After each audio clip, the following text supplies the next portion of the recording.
রাতে শিবু তাল গাছের নিচে দাঁড়িয়ে ছিল, পাকা তাল ঝরবে এই আশায়। ওর দাদু বলছিল, পূর্ণিমা রাতে তাল গাছের তলায় যাস না, পিশাচ থাকে। কিন্তু তাল কুড়োনোর লোভে শিবু সে কথা কান দেয়নি।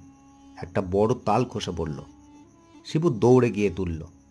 ঠিক তখনই ঠান্ডা একটা বাতাস বয়ে গেল, আর শিবু দেখল সামনে এক ছায়ামূর্তি দাঁড়িয়ে।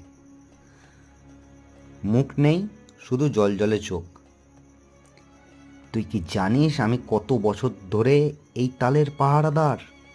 শিবুর গলা শুকিয়ে গেল, হাতে তাল নিয়েই কাঁপতে লাগলো। পিশাচটা হাসলো আর বলল, একটা শর্তে তুই বাঁচতে পারিস। আমাকে এক বিন্দু রক্ত দে আর তোর ভাগের তাল নিয়ে যা। শিবু আর থাকতে পারল না, তাল ফেলে ছুট লাগালো।